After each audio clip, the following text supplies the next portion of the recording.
Hello tout le monde, comment allez-vous? Ça fait longtemps que j'ai pas fait de vidéo. Je crois que comme tout le monde, j'étais en confinement, hein. Et voilà, je profite de la fête des mères aujourd'hui pour vous faire un petit big up à toutes les mompreneurs.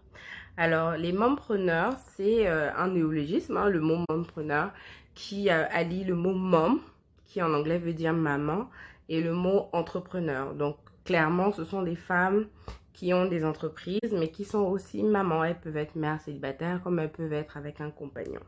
Dans un article précédent sur mes pages, j'avais posté l'importance du partenaire quand on est une femme entrepreneur. Et je vous invite donc à relire cet article-là. Mais à la fin de cette vidéo aussi, je vais poster une série d'articles et de liens sur Internet qui pourraient également aider toutes celles qui veulent plus d'informations à ce sujet.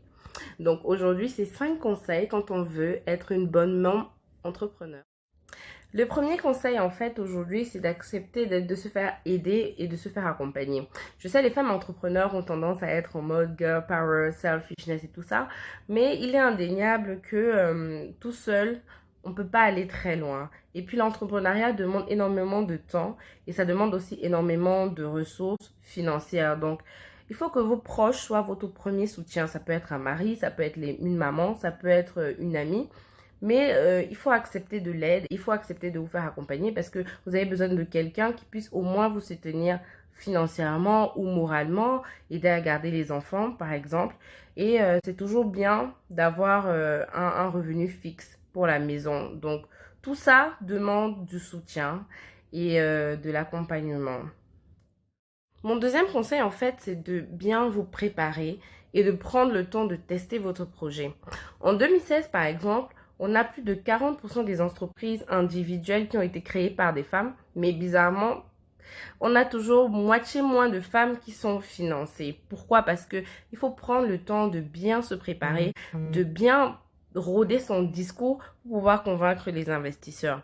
Mon conseil, en fait, serait peut-être d'aller directement voir votre cible pour leur demander si le produit peut lui plaire ou bien si comment on dit ça, la cible en a vraiment besoin. Ça vous permet de rôder votre discours et ça vous permet aussi de pouvoir vous préparer à un certain argumentaire par rapport aux investisseurs que vous visez. Et voilà, de prendre vraiment le temps de tâter du doigt la portée de ce que vous voulez faire. Le troisième conseil serait d'avoir une présence sur les réseaux sociaux. Alors, les réseaux sociaux vous permettent d'avoir une certaine visibilité, mais aussi de pouvoir vous construire une communauté, donc de pouvoir tisser des partenariats avec des personnes ou d'autres entrepreneurs qui seraient peut-être plus avancés et donc vous pourriez profiter de la notoriété, mais également d'autres partenariats avec des personnes qui sont dans d'autres domaines qui pourraient être des domaines qui pourraient se superposer aux vôtres. Autre chose que les réseaux sociaux donnent comme avantage, c'est qu'ils vous permettent de pouvoir tester en fait votre produit, voir ce qui pourrait plaire ou pas, parce qu'en même temps, lancer une entreprise, ça coûte cher, et donc ce serait débile un petit peu de faire un flop à peine lancé en fait. Donc, ayez une présence sur les réseaux sociaux, soyez actifs, faites-vous remarquer, inscrivez-vous dans des forums spécialisés et puis suivez votre communauté. Le grand défi quand on est mompreneur, c'est de pouvoir gérer son entreprise en fonction de ses enfants. En fait, il faut pouvoir adapter sa vie de maman avec celle de chef d'entreprise et des fois, c'est pas très évident. Comme je l'ai dit tout à l'heure, le truc le plus important, en fait, c'est de pouvoir compter sur l'entourage. Quand on a des rendez-vous professionnels, de pouvoir faire garder les enfants ou pendant les périodes dites de rush, c'est très important de pouvoir s'appuyer sur quelqu'un ou des gens de notre entourage, que ce soit une nounou pour celles qui ont les moyens ou la famille, peu importe. Mais il faut pouvoir s'entourer de personnes de confiance pour pouvoir gérer nos enfants. Il faut aussi être très honnête avec ses clients parce que ça rend parfois les gens assez tolérants par rapport, par exemple, au rendez-vous que vous pouvez recevoir chez vous ou par rapport aux heures. Par exemple, vous pouvez recevoir ou échanger des mails ou des appels professionnels pendant les siestes des enfants. Ce sont des...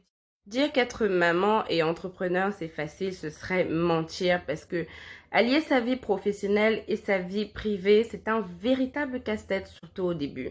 Mais rien n'est impossible. Le tout, en fait, c'est de savoir donner du temps à la famille, mais donnez du temps pour vous-même aussi. C'est vrai qu'au début, c'est difficile parce que vous pouvez pas être à 100% avec votre famille et vous devez travailler 2 fois plus, du moins jusqu'à ce que la cadence s'atténue et que le projet se stabilise. Mais prenez vraiment du temps pour vous-même, pour vos proches et prenez surtout du temps où restez focus sur votre objectif, mais en gardant en tête que c'est important de rester entouré et de rester bien entouré.